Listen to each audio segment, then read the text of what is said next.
Bom dia, 2 Reis capítulo 14, a guerra entre Judá e Israel.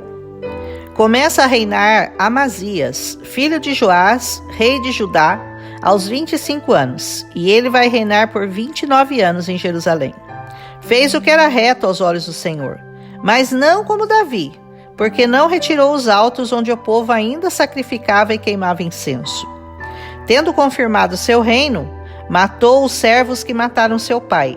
Mas os filhos dos assassinos ele não matou, para cumprir a lei de Moisés que diz: não matarão os pais por causa dos filhos, nem os filhos por causa dos pais. Cada um será morto pelo seu próprio pecado. Se assim fosse, não haveria como filhos de pais descrentes serem crentes, nem o contrário, pais crentes com filhos descrentes. Haveria só uma linhagem de salvos e outra linhagem de não salvos. Mas não é assim.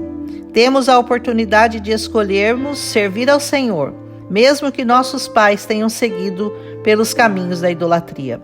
Assim também, filhos de crentes decidem não seguir aos seus pais e se aventurarem fora dos caminhos do Senhor. A oportunidade é dada a todos, mas cada um tem o livre-arbítrio para escolher o seu próprio caminho.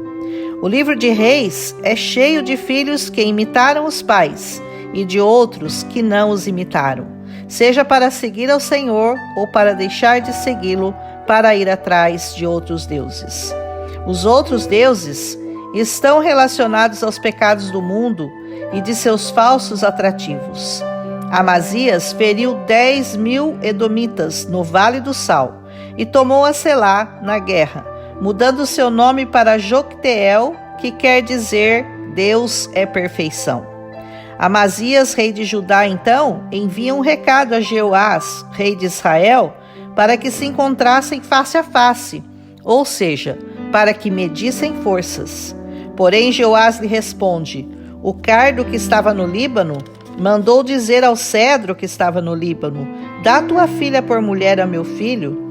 Mas os animais do campo que estavam no Líbano passaram e pisaram o cardo. Na verdade, feriste os moabitas e o seu coração se ensoberbeceu. Gloria-te disso e fica na sua casa. E por que te entremeterias no mal para caíres tu e Judá contigo? Ou seja, traduzindo, só porque você venceu os edomitas você está se achando? Fique satisfeito com isso e aquiete-se. Por que ficar me provocando sem motivo? Depois, não diga que não avisei.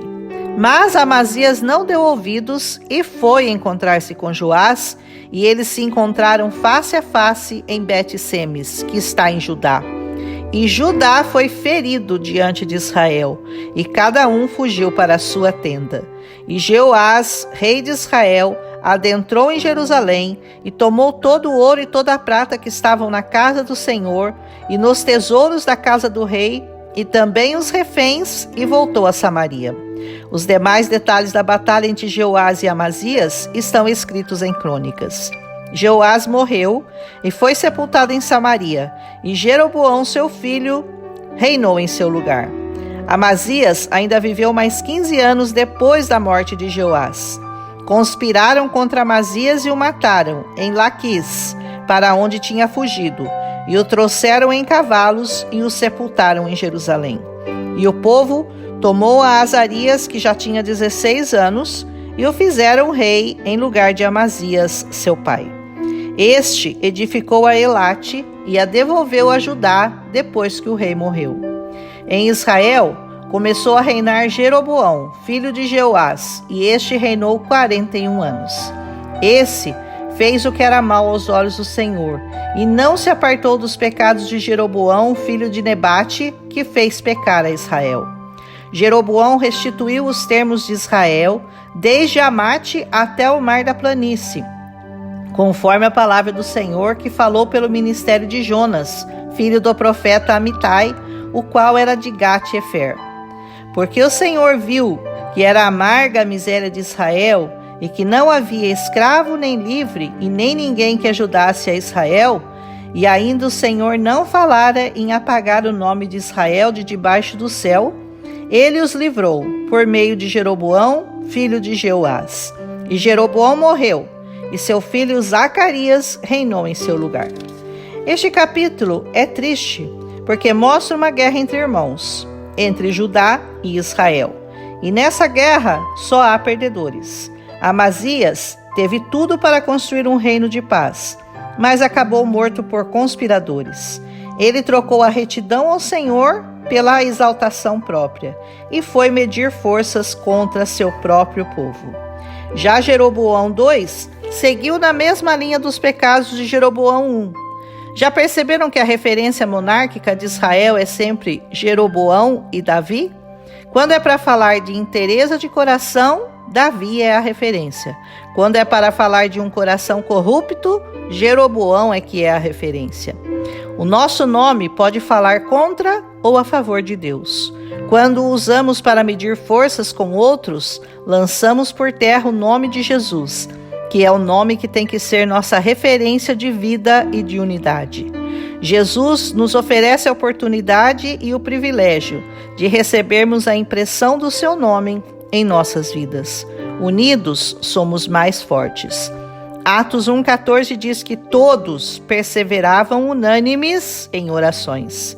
Não fomos chamados para medir forças, mas sim para sermos um com Cristo. Quando ele voltar, chamará o seu povo de toda raça, tribo e nação. Isaías 43, 6 e 7 diz: direi ao norte, entrega, e ao sul, não retenhas. Trazei meus filhos de longe e minhas filhas das extremidades da terra, a todos os que são chamados pelo meu nome, e os que criei para a minha glória e que formei e fiz. A nossa identidade faz de nós um único povo, debaixo de um único nome, Jesus. Que a tua identidade te habilite para a eternidade. Amém? Um abraço e até amanhã.